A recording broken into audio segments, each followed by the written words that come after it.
ishtirokchisi nomini bilib olishimiz mumkin. Qozim Saidazimov Ketek klubi vakili edi. Aynan biroz oldinroq jangda g'alaba qozongan sportchi. Abdug'ani Abdurahimov murabbiyligi ostida mashg'ulotlarda ishtirok etadi. Albatta biz ushbu klub bir necha yildan buyon faoliyat olib borayotganligini bilamiz. G'alomiddin Saidahmadov xalqaro toifadagi hakam yuqoridagi holatda bizga namoyish etildi va aytib o'tishimiz kerak, bugun aynan kickboksing sportida hakamlar ham o'ziga xos tarzda sinovlardan o'tkazilyapti va shu musobaqa darajasini yuqoriga ko'tarish uchun bu narsa ham qaysidir ma'noda ijobiy yordam beradi desak bo'ladi. Tatamiga chiqishga tayyorgarlik kelgan sportchi ekipировkasini to'liqlashligi uchun 1 daqiqa vaqt beriladi. Demak, Sherzod Yo'ldoshev hamda Sirojiddin Sulaymonovlarga 1 daqiqa vaqt berilyapti jangga o'sha tayyor bo'lish uchun. Agarda kimdir ana shu vaqt mobaynida jangga chiqish uchun tayyor bo'lmasa, juda yaxshi bilamiz. Demak, ushbu sportchiga mag'lubiyat yoziladi. Qizil burchakda Sherzod Yo'ldoshev, Toshkent shahri vakili jangni boshlashga tayyor. Murod Omonbayev buni tasdiqladi. Ko'k burchakda harakat qilish kerak bo'lgan Sirojiddin Sulaymonov, Buxoro viloyati vakili tayyormi yoki yo'qmi? Demak, jangni ko'rishimiz mumkin. Har ikkala sportchi ana shu berilgan 1 daqiqa vaqt mobaynida jangni boshlashga tayyor bo'la olishdi. Murod Omonbayev demak jangga start berdi. 48 kg vazn toifasi ikkinchi yarim final uchrashuvi, qadrli muxlislar, va diqqat bilan kuzatamiz. Qozim Saidazimovga final bahsida kim ro'baro keladi?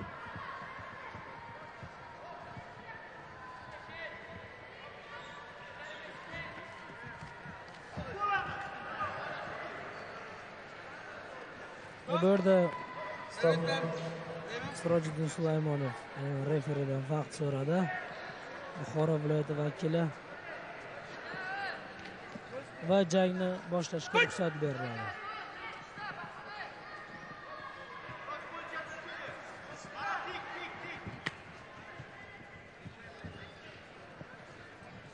Sherzod Yo'ldoshevning chap qo'lda o'sha asosiy zarbani chap qo'lda amalga oshirayotganligi dastlabki soniyalardan boshlab o'z samarasini berdi. Albatta ijobiy ma'noda e'tibor bering. Hozir knockdown holati qayd etilishi ham mumkin edi, faqatgina zarba birozgina kuchsizroq bo'ldi. Aniq tarzda e'tibor bering. Mana bu holatda Sirojiddin Sulaymonov, Buxoro viloyati vakili ham oyoqda anchagina keskin zarbalar yo'llay olishini ko'rsatib bermoqda.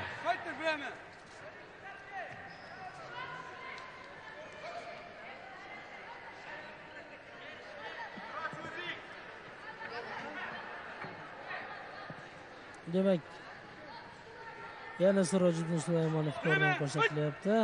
Jang davom etadi. E'tibor bering, Sherzod Yo'ldoshev o'sha chap qo'lda va chap oyoqda anchagina xavfli zarbalar yo'llayotganligi.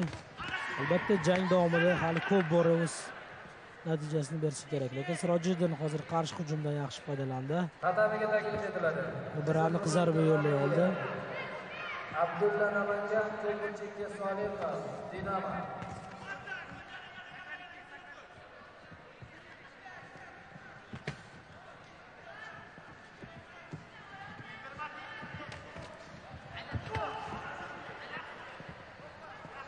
Jang anchagina qizg'in tarzda davom etyapti.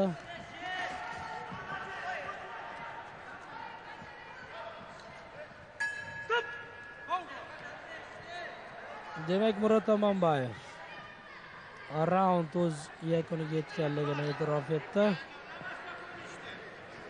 1 daqiqalik tanaffusda albatta Sirojiddin Sulaymonovga murabbiylari kerakli ko'rsatmalarni bersa kerak. Mana aynan bizga Sirojiddin Sulaymonov namoyish etilyapti.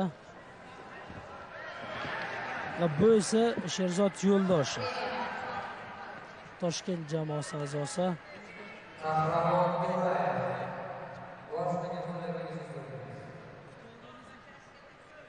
takroriy vaziyatlarga e'tibor bering. Mana aynan Sirojiddin Sulaymonov ham anchagina yaxshi harakat qildi. Mana bu holatlarda oyoqda yo'llagan zarbalar anchagina ishonchli chiqqanligini ko'rdik.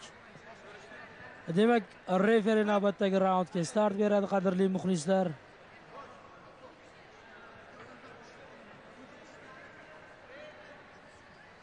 Sirojiddin Sulaymonov murabbiyi Buxoro viloyatida bugungi kunda kickboksing rivojiga anchagina hissa qo'shayotgan va hakamlik borasida ham faoliyat olib borayotgan Qahramon To'rayev ekanligini aytib o'tishimiz kerak.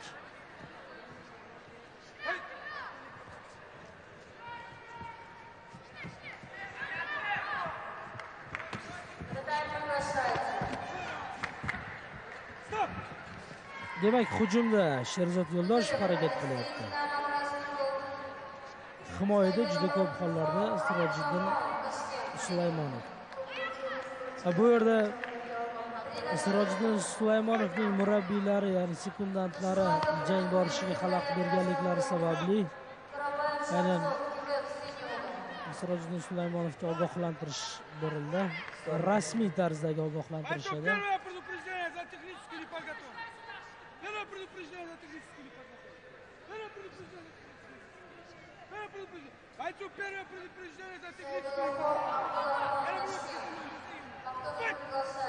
Jang davom etadi. Juda yaxshi. Hozir Sirojiddin Sulaymonov anchagina yaxshi harakat qila oldi, lekin mana bu holatga e'tibor bering.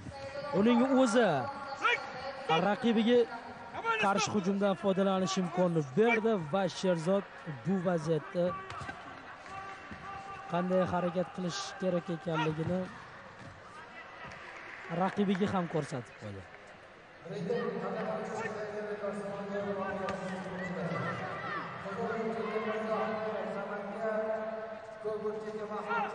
Mana bu holatda Sirojiddinning ustunligini ko'ryapmiz. O'ziga xos jang. Kuchlar teng, e'tibor bering. Har ikkala sportchi ham bir xil tarzda harakat qila olyapti.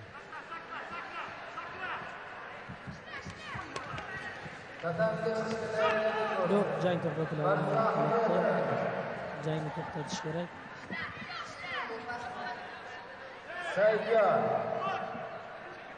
Sirojiddin Sulaymonov bu jangga o'sha 100% darajada jangga tayyor emas deb ayta olamiz. Qaysi ma'nodaki, aynan ana shu sportchi juda ko'p bor o'sha jang to'xtashiga sababchi bo'lib qoldi. Yarim holatlarda boshdagi himoya vosita, yarim holatlarda oyoqdagi himoya vositasi. Bu ham qaysidir ma'noda o'sha raqibi tempini o'ldiradi. Aynan Sherzod Yo'ldoshev hujumga kirib borayotgan holatda referidan Sirojiddin Sulaymonov vaqt so'ramoqda va jang to'xtatilmoqda.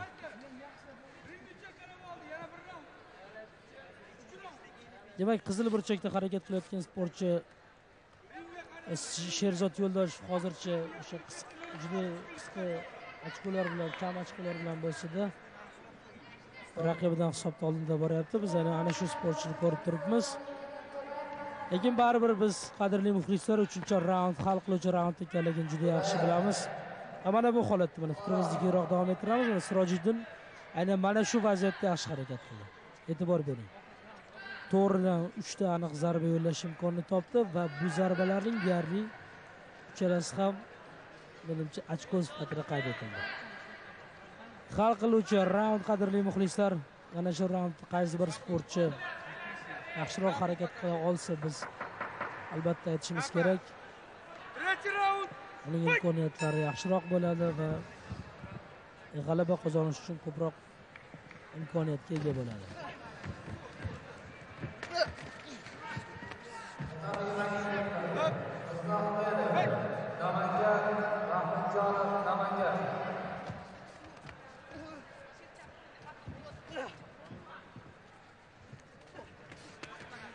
Juda yaxshi. Hozir yana Sherzod Yo'ldoshev raqibi xatolaridan foydalanmoqda. Mana bu holatda Sirojiddin faollik ko'rsatdi.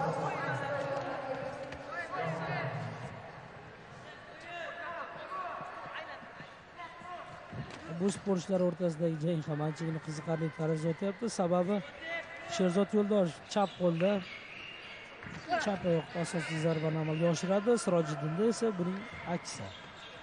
Asosiy zarbani o'ng qo'l o'ng oyoqda amalga oshirmoqda va bu o'ziga xos qarama-qarshilikni yuzaga keltirmoqda. E'tibor bering, mana bu holatda aynan Sirojiddin kirib boryapti, lekin uning yuz qismi raqibining shu chap qo'ldagi zarbasiga anchagina ochiq holda bo'lmoqda. Bundan Sherzod yaxshi foydalanyapti.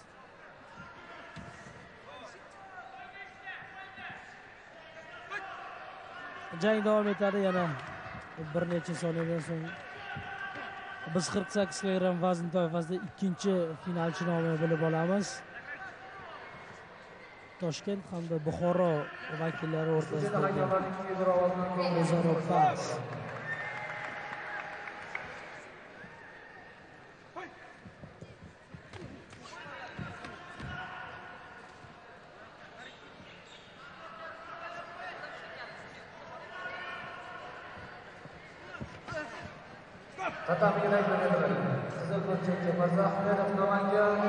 Jang davom etadi. Mana bu pallalarda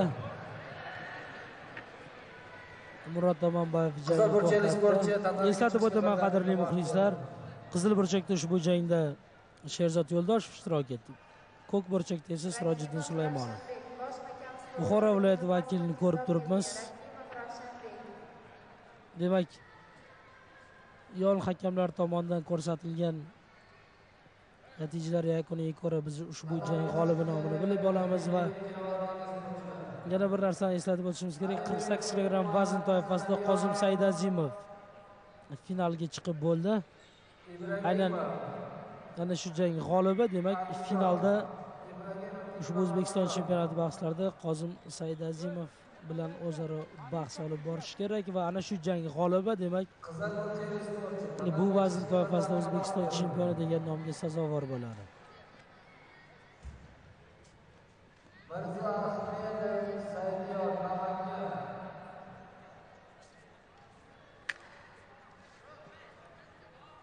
Murod Tomonbayev rasmiy tarzda ushbu jang g'olibi nomini e'lon qiladi.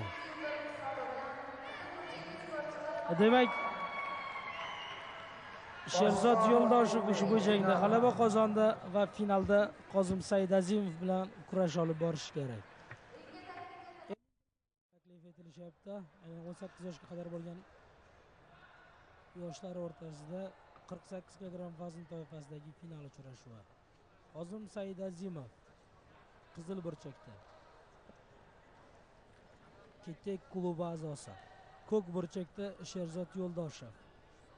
Ushbu sportchi ham Toshkent shahri sharafini himoya qiladi. Dinamo sport klubi a'zosi. Bizga hozirgi holatda Sherzod Yo'ldoshev namoyish etilyapti. Ko'k burchakdagi sportchi allaqachon ringga chiqib ulgurgan. Qozim Saidazimov esa tayyorgarlik ko'rmoqda. Va albatta ushbu jang anchagina qiziqarli o'tishi taxmin qilingan. Aynan qizil burchakdagi sportchi hozirgi holatda bizga namoyish etilganda Abdug'ani Abdurahimov va Nuriddin Nuriddinovlar. Boksing bo'yicha bir necha bor O'zbekiston chempioni Nuriddin Nuriddinov yuqorida ko'rib o'tdik. Demak, aynan Qozim Saidazimovga sekundantlik vazifasini bajarishadi. Murod Tomonbayev aynan Qozim Saidazimovning jangga tayyor yoki tayyor emasligini ko'rmoqda.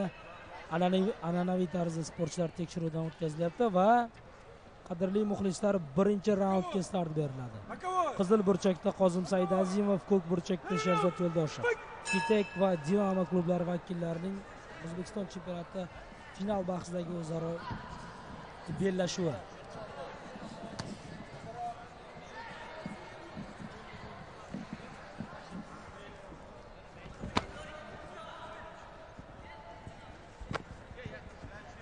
Qozim mana dastlabki vaziyatlarda hujum tashkillashtirish uchun harakat qilyapti. Aynan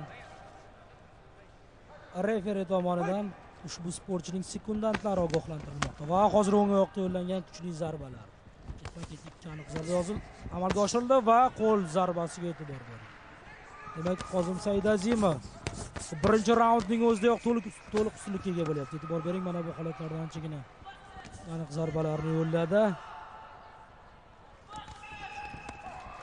ochiq joy. Bemalol aytishimiz mumkin. 48 kilogramm vazn toifasidagi sportchilar bellashuvi ana shunday qiziqarli tarzda boshlandi. Va mana bu holatda qolish kerak. Qozim Saidazimovning zarbasi. Anchagina chiroyli zarba edi.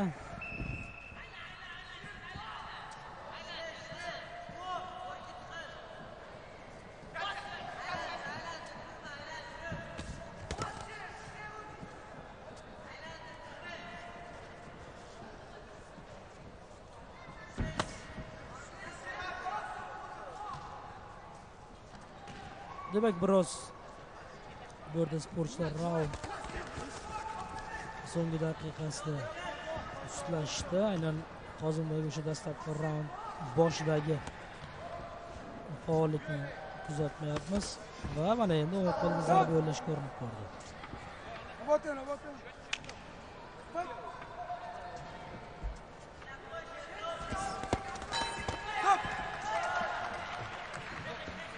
Demak, birinchi raund o'z yakuniga yetdi va qizil burchakdagi sportchi Qozim Saidazimov albatta birinchi raundni o'sha qisqa hisob bilan bo'lsa-da o'z foydasiga yozib qo'ydi. Bizga Sherzod Yo'ldoshev namoyish etilyapti. Mana e'tibor bering, birinchi raundda aynan Kitek klubi vakilining dastlab qo'lda yo'llagan zarbasi, keyinchalik 2 marotaba oyoqda aniq zarba yo'llashga harakat qildi. Ajoyib harakatlari mana keyinchalik ham davom etdi. Va birinchi raundda yana shu vaziyat ushbu sportchiga ustunlikni taqdim etdi. Mana bu zarba esa raundning eng chiroyli zarbasi bo'ldi. Ikkinchi raundga start berilyapti, qadrli muxlislar. Demak, ikkinchi raund mana shunday harakatlar bilan boshlandi. Sherzod Yo'ldoshev bu raund boshida o'zining ajoyib harakatlarini amalga oshirdi. Va mana bu holatda Qozim Saidazimovning ajoyib zarbasi Dinamo sport klubi murabbiylari bu holatda bizga namoyish etildi.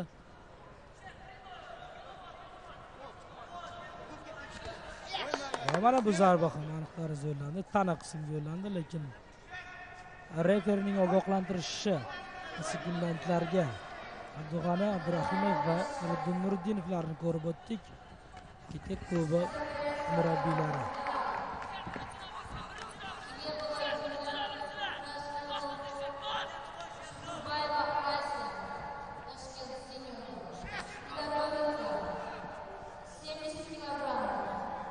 Demak, ikkinchi raundning birinchi daqiqasi tugadi. Unda qolgan vaqt davomida aynan Sherzod Yo'ldoshev vaziyatni tenglashtirish uchun harakat qiladi. Qozim Saidazimovning hujumi va mana bu hujum ham ikkinchi raunddagi ustunlikni aynan ana shu sportchiga taqdim etishi mumkin.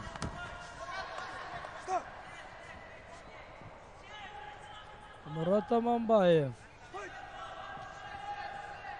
sekundantlarni ogohlantirmoqda.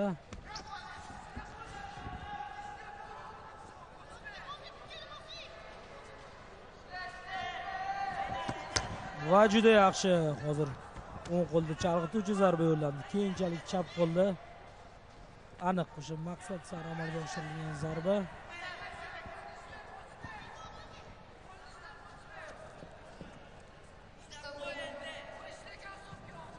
Ikkinchi raundning so'nggi soniyalari o'tib boryapti.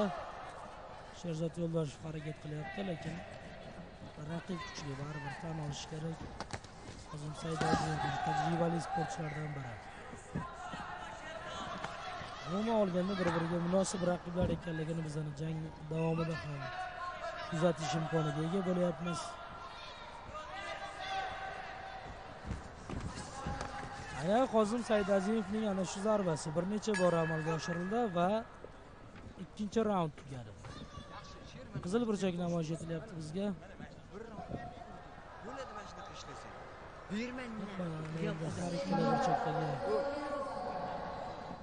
Harakatlarni ko'rdik. Qozim Saidazimov ikkinchi raundda biz ushbu sportchi o'sha yaqqol ustunlik ko'rsatib olmaymiz, lekin aytib o'tishimiz kerak. Teng kurashlar ostida o'tdi ushbu raund. Abdug'ani Abdurahimov va Nuriddinovlar yuqoridagi holatda xatolari bor aytib o'tishyapti. Qanday harakat qilish kerak, qanday zarba yo'llash kerak, bu borada ham ta'kidlab o'tishyapti. Qanday holatlarda biz aynan Kitob klubi vakili hujumini kuzatishga muvaffaq bo'ldik. Demak, ikkinchi raund mana shunday qiziqarli vaziyatlarga boy bo'ldi va Murod Omonbayev 3-raundga start beryapti. Va Qosim Saidazimov hozir raundni anchagina xavfli zarbalar bilan boshladi va qolgan vaqt davomida ham agarda xuddi shunday tarzda davom etadigan bo'lsa, to'liq ustunlik bo'lishi mumkin. Shu 0 yoki 2-1 natija hakamlar tomonidan aynan ana shu sportchi ko'rsatilishi mumkin.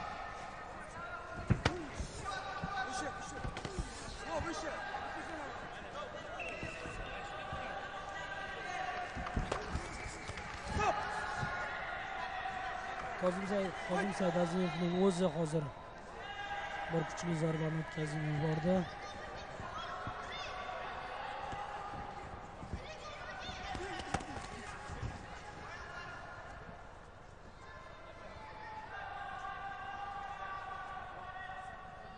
Mana bu holatga e'tibor bering, aynan Sherzod Yo'ldoshev chap qo'lda harakat qilishi o'sha bir qarashda unga yaqqol ustunlikni beradigan deydi. Va mana bu zarba. Hozir aynan raqibi xato hujumga kirib kelganligini ko'rdi, xato qilganligini ko'rdi va o'ng qo'lda juda yaxshi zarba yo'lladi. Umuman olganda ushbu sportchilarda har ikkalasida ham qo'l oyoq harakatlarida ajoyib harakat qila olishlarini ko'rdik. Juda yaxshi Qosimning mana bu yerda chap qo'lga yo'llagan zarbasi aniq tarzda amalga oshdi.